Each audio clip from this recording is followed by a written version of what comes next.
Hi, this is Engineer Cha. For today's topic, this question appeared during our examination when I was in first year college. What temperature does Fahrenheit equal Celsius? Sa anong temperatura mag-i-equal si Fahrenheit at Celsius? Remember yung formula ng degree Celsius? Degree Celsius is equal to 5/9 times the difference of degree Fahrenheit and 32. At ang formula ng degree Fahrenheit is equal to 9/5 degree Celsius plus 32. Ngayon, kailangan ko siyang i-equate kasi ang hinahanap saang value sila mag-i-equal. So, degree Celsius is equal to degree Fahrenheit.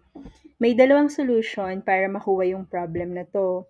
Una, kukuhanin mo muna yung degree Celsius, then later on, degree Fahrenheit.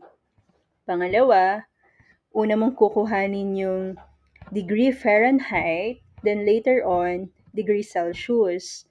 Mas mabilis yung computation kapag inunang kuhanin yung value ng degree Celsius. Ipapakita ko sa video na to yung pagkuha muna ng degree Celsius, then later on, degree Fahrenheit. Pagka-equate ko, kukunin ko yung formula ng degree Celsius. Sulat lang natin. So, 5/9 times the difference of degree Fahrenheit and 32 is equal to formula ng degree Fahrenheit, 9/5 degree Celsius plus 32.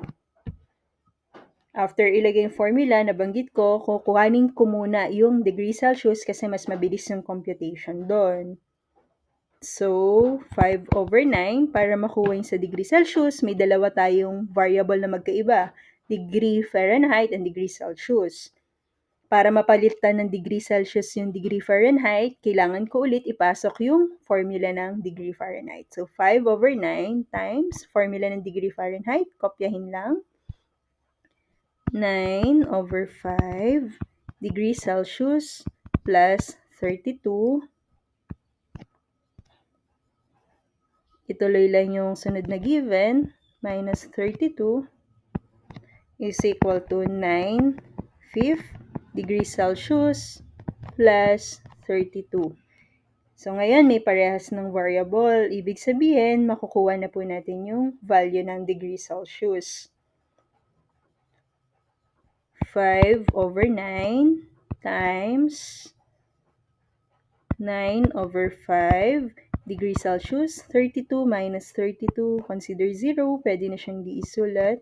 Is equal to 9/5 degree Celsius plus 32. Okay. Next. 5/9 times 9/5 degree Celsius is equal to 1 degree Celsius. So, degree Celsius na lang is equal to 9/5 degree Celsius plus 32. Get the least common denominator para mawala yung denominator na 5, which is 5. Multiply ko yung buong equation sa 5. 5 times degree Celsius. 5 degrees Celsius is equal to 9/5 times 5, 9 degrees Celsius plus 32 times 5, 6. 32 times 5 is 160. 0 carry 1, 15, 6, 160. So, 5 degrees Celsius minus, lilipat ko yung 9 degrees Celsius. 9 degrees Celsius is equal to 160.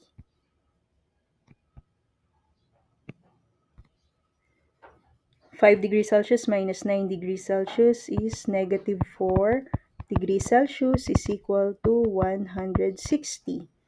divided by -4 para makuha yung degree Celsius. Degree Celsius is equal to -40.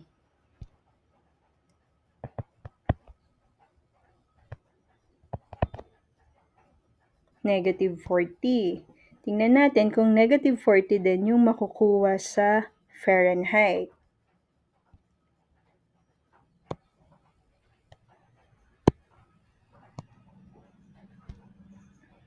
Formula ng Fahrenheit. Degree Fahrenheit is equal to 9.5 degrees Celsius plus 32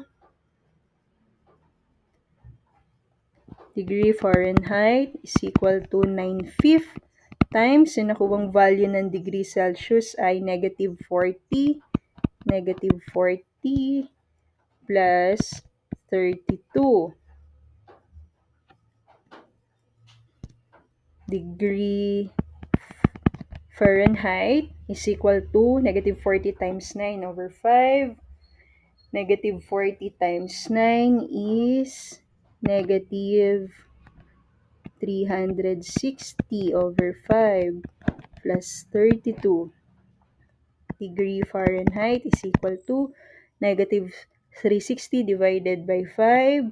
So 7 times 5, 35, 10, 2, 2, -72 plus 32.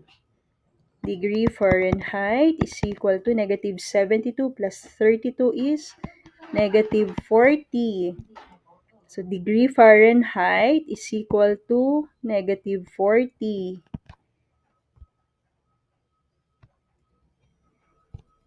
Hence,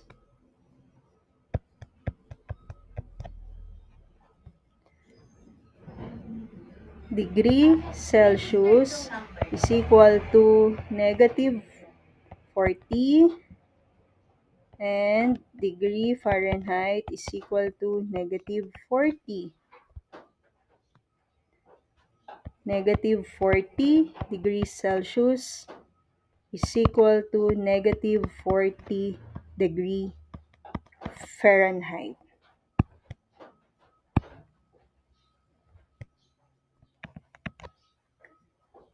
Sa -40 na value sila mag-i-equal. Thank you! Kung meron po kayong gustong topic or any problem na nahirapan kayong sagutan, man subject involving computation, physics, chemistry, mathematics, you can comment below. Thank you!